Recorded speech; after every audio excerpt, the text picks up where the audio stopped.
बच्चों आज हम रेशो का सेकंड रिवीजन कर रहे हैं। Crash revision ratio 2। हमारी पहली रेशो है डेट इक्विटी रेशो। ये जानने के लिए बनाई जाती है या निकाली जाती है कि हमारे डेट का कितना पैसा यानी उधार कितना है और इक्विटी यानी मालिकों का कितना पैसा है। Debt upon equity. दूसरी है total assets to date.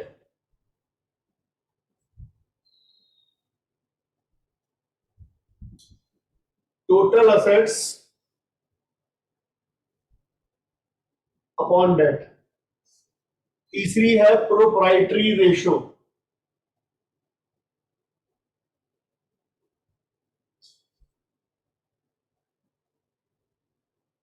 Share holders funds upon total assets. अब इसमें सबऑर्डिनेट फॉर्मूलेस क्या क्या लग सकते हैं। डेट का मतलब होता है long term borrowings plus long term provision. Individually आते हैं debenture, public deposit, secured loan, unsecured loan etcetera. Equity का मतलब होता है ओनर्स का पैसा। Equity share capital plus preference share capital plus reserve and surplus. Equity share capital 5 lakh, preference share capital 3 lakh, general reserve 50,000, P&L 70,000। कह रहा है इक्विटी निकालो।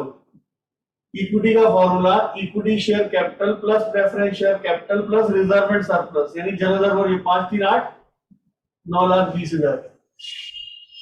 Equity share capital 5 lakh, preference share capital 3 lakh, reserve and surplus 1 lakh, general reserve 70,000।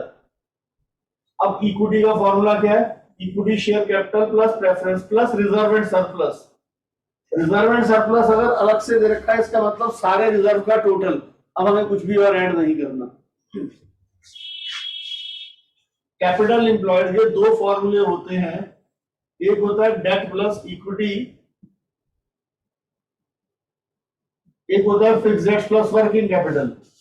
कई बार teacher परेशान करते हैं हमारे को, डेट इक्विटी रेशो निकालनी है, कहते हैं इक्विटी 5 लाख लिख दिया, फिक्स्ड डेट्स 10 लाख लिख दिया, वर्किंग कैपिटल 1 लाख लिख दिया, तो बैलेंसिंग फिगर 6 लाख रुपए आ गया हमारा डेट।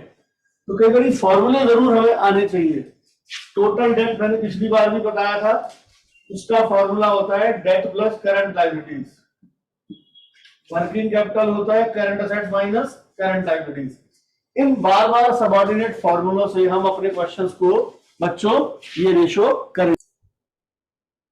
तो बच्चों आज हम टीएस गिरवाल जो 2021 की किताब है उसके क्वेश्चन करवाते हैं। Question number 36। आपको मैंने बच्चों कई बार बताया बैलेंस शीट में 3 लायबिलिटीज होती है, इक्विटी, डेट और करंट लायबिलिटीज, और 3 ही असेट्स होती है, fixed assets, investment, current assets.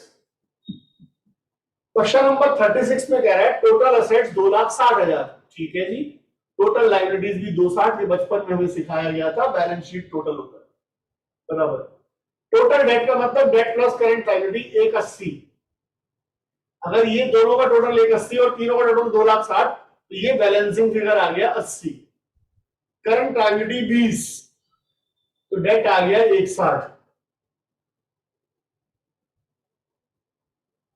Date equity ratio debt upon equity 2:1। 37 equity share capital 5 lakh, general reserve 90,000, accumulated profit 50,000, debentures 1,30,000, current liabilities 1 lakh. मुझसे कोई पूछे डेट, अरे भैया डिवेंचर्स को डेट कहते हैं। कोई मुझसे पूछे equity, equity share capital plus general reserve plus accumulated profit. 1,30,000 upon 640 debt equity ratio. Question number 38, equity share capital, preference share capital, general reserve, surplus debenture same ही तो है। Equity share capital 1 lakh, preference share capital 50,000, general reserve 45,000, P&L 20,000, ये आ गया 2,15,000, इसे कहेंगे equity. Debt है 75,000, debt equity 75,000 upon 2,15,000।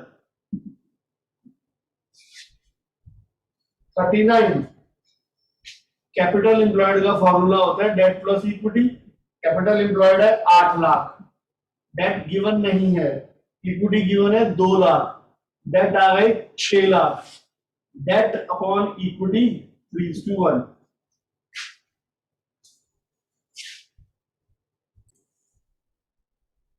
तो बच्चों ये थे हमारे 4 क्वेश्चन। अब आगे करते हैं हम 39 के बाद 40।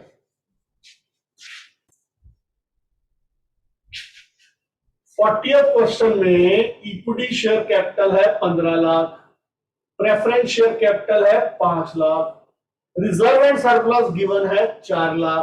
मैंने एसपीआर को नहीं जोड़ा क्योंकि रिजर्व एंड सरप्लस का मतलब होता है total of all reserve. Loan from IDBI debt माना जाएगा 30 लाख, तो debt upon equity 1.25:1। Question number 41, ये है बैलेंस शीट, जरा गौर से देखना। फिक्स एसेट्स में से डेप्रिसिएशन माइनस किया, 7 लाख रुपए फिक्स एसेट्स आ गई, इन्वेस्टमेंट्स आ गई 14,000, लोन्स एंड एडवांसेस आ गए 56,000, करंट एसेट्स आ गई 3.5 लाख। ठीक है जी। अच्छा, डेट आ गई लॉन्ग टर्म बोरोइंग प्लस मिलाकर 560, करंट लायबिलिटीज आ गई 280। ये टोटल किया, ये बैलेंसिंग फिगर निकाला, इक्विटी आ जाएगा 280, डेट अपॉन इक्विटी 2:1। ये लो। तो बेटा अब हम कर रहे हैं क्वेश्चन नंबर 42, इंक्रीज डिक्रीज वाला क्वेश्चन। बच्चों कह रहे हैं डेट इक्विटी रेशियो 2:1 है। देखो जो होगी एजम्पशन ले लेंगे। 2:1 का मतलब डेट अगर 2 लाख है तो इक्विटी 1 लाख है। ये लीजिए ए पार्ट। कह रहे एक लैंड को 4 लाख का था, 5 लाख में बेचा, प्रॉफिट हो गया 1 लाख, इक्विटी बढ़ गई, रेशियो होगी 1:1, पहले 2:1 थी, डिक्रीज हो गई। B part, issue of equity share for plant and machinery. भाई इक्विटी शेयर इशू किए प्लांट एंड मशीनरी खरीदने के लिए, प्लांट मशीनरी से मतलब नहीं, इक्विटी बढ़ गई, रेशियो डिक्रीज हो गई। Sir issue of preference share for redemption of debenture, जिस दिन डिवेंचर रिडीम होते हैं वो करंट लायबिलिटी बन चुके होते हैं, यही था current मैच्योरिटीज of long term debt. तो डिवेंचर करंट लायबिलिटीज है, यानी डेट पर कोई फर्क नहीं पड़ेगा। और रिडम्पशन कर रहे हैं, इशू कर रहे हैं प्रेफरेंस शेयर्स, तो 1 लाख रुपए एजम्पशन ले रहा हूं, इक्विटी बढ़ गई, रेशो हो गई डिक्रीज। ठीक है सर, इस तरीके से करते हैं।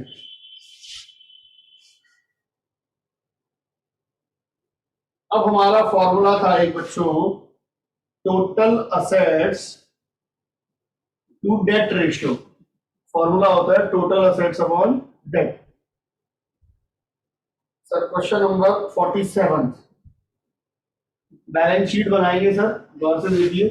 शेयर होल्डर्स फंड का मतलब होता है इक्विटी एक साथ, टोटल डेट का मतलब होता है डेट प्लस करंट लायबिलिटी का टोटल 360। ये आ गया 5,20,000। टोटल असेट्स और टोटल लायबिलिटी चलो ये तो आ गई। करंट लायबिलिटीज है 40,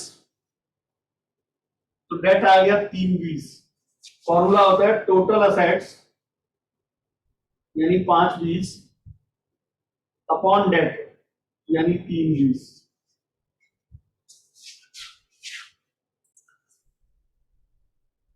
तो बच्चों प्रोप्राइटर मतलब कंपनी में मालिक ही होता है। प्रोप्राइटरी रेशियो का फॉर्मूला है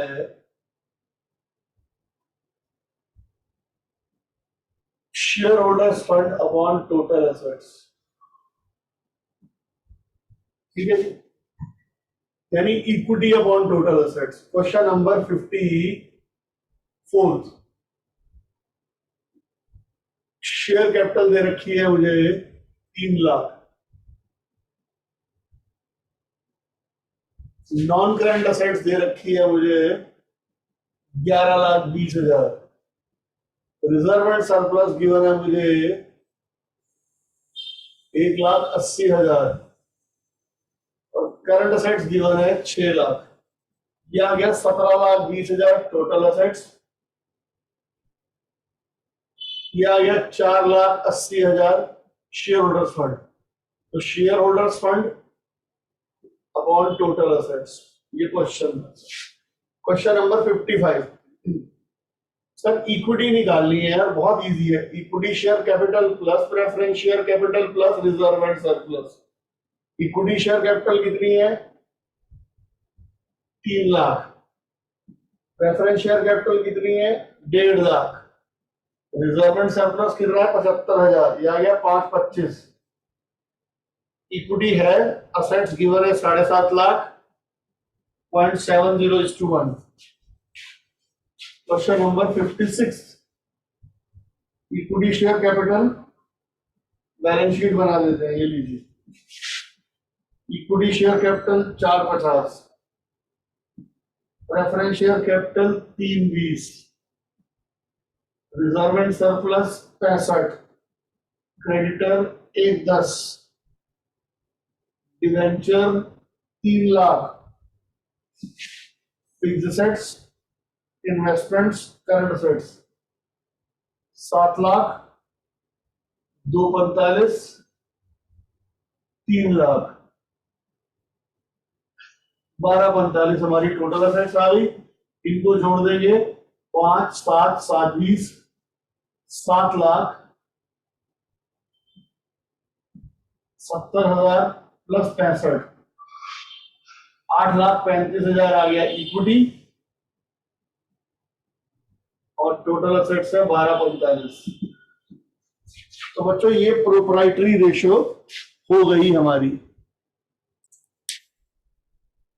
तो बच्चों अब हम आपको बताते हैं inventory turnover ratio.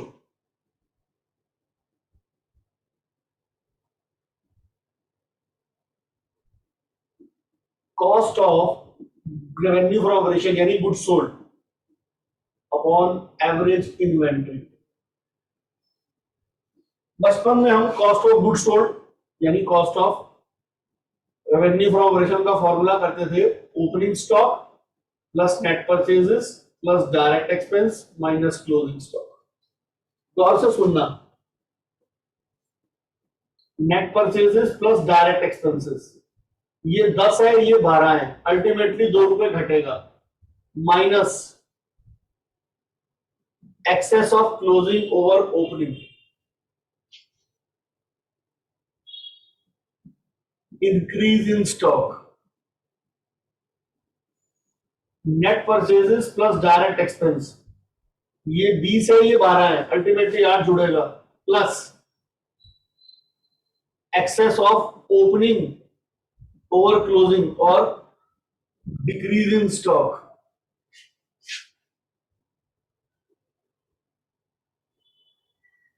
Average inventory, opening inventory plus closing inventory by 2, कुछ नहीं गिवन तो closing inventory is equal to average inventory. Net sales 4 lakh, GP 20% of sales, given sales percentage on sales कोई प्रॉब्लम नहीं, सीधा 80 आया 320 आया। Net sales 4 lakh, GP 25% of cost, percentage cost पर given है 1/4 of cost is always equal to 1/5 of sales. कोई X मानने की जरूरत नहीं है, जो चीज कॉस्ट का 1/4 है वही चीज सेल्स का 1/5 है। मुझे परसेंटेज कॉस्ट पर गिवन थी, मैंने सेल्स पर कन्वर्ट कर दी, इस पर जीपी निकाला 1/5 यानी कितना हो गया 80, कॉस्ट ऑफ गुड्स सोल्ड आ गई 320, प्रूफ 320 का 1/4 80,000। एक और करवा रहा हूं, सेल्स है 6 लाख, जीपी है 20% ऑफ कॉस्ट, 1/5 ऑफ कॉस्ट, एक बार आगे बढ़ा दो 1/6 ऑफ सेल्स, जीपी 1/6 किया 1 lakh, cost of goods sold आ गया 5 लाख।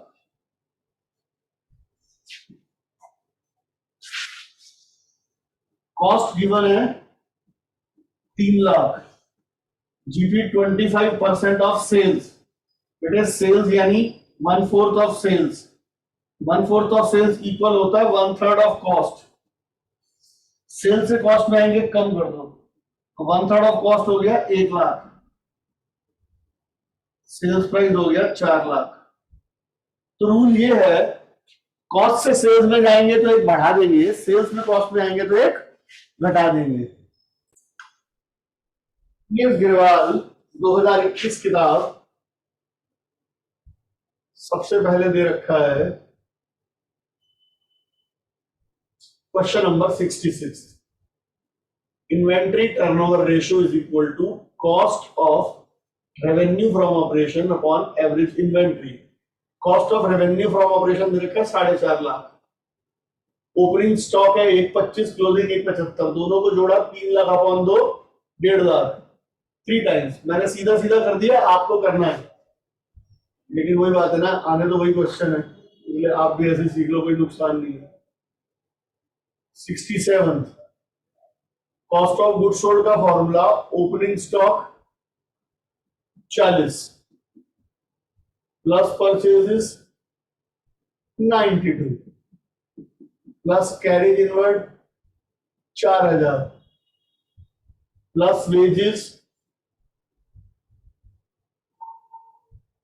6000 माइनस क्लोजिंग स्टॉक, उससे पढ़ा नहीं जा रहा बच्चों, क्लोजिंग स्टॉक कितना है, उससे पढ़ा नहीं जा रहा बच्चों, क्लोजिंग स्टॉक कितना है,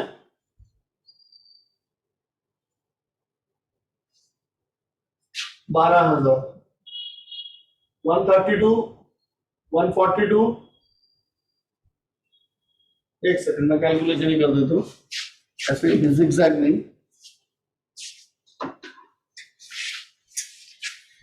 40 plus 92 plus 10 minus 12 130, average stock का formula opening plus closing by 2 26, answer आ गया 5 times.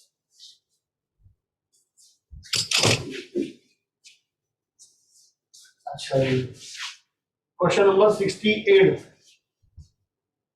Cost of goods sold का formula opening stock plus purchase minus closing, cost of goods sold given 5 lakh,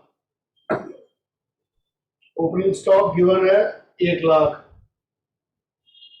purchase given 5.5 lakh, इससे closing stock आ गया 1.5 lakh, closing debt opening 1 25 आ गया, inventory turnover ratio का formula cost of goods sold upon average inventory 4 times. Question number 69, sales given है 6 lakh, GP 30%, अगर 30% given है और ये नहीं गिवन किस पर है तो सेल्स पर ही होता है हमेशा, माइनस किया, कॉस्ट ऑफ गुड्स सोल्ड आ गया 4,20,000, कॉस्ट ऑफ गुड्स सोल्ड का formula opening plus purchases minus closing, opening 420, sorry cost of goods sold, opening stock नहीं गिवन है 50,000, परचेज गिवन है 390, क्लोजिंग स्टॉक आ गया 20,000, average inventory 50 plus 20 35, ITR cost of goods sold upon 35,000 times में answer आ जाएगा 70। Sales given है 640, GP given है 25% 160, cost of revenue from operation ये आ गया 480, एवरेज इन्वेंट्री आ गया 60,000, 6 times 71st revenue from operation 16 lakh, gross loss जोड़ोगे तो कॉस्ट ऑफ गुड्स सोल्ड आएगा, ग्रॉस लॉस है 5%, 80,000, तो कॉस्ट ऑफ गुड्स सोल्ड आ गया 16,80,000। Inventory turnover ratio, cost of goods sold upon average inventory 220, 7.64 times,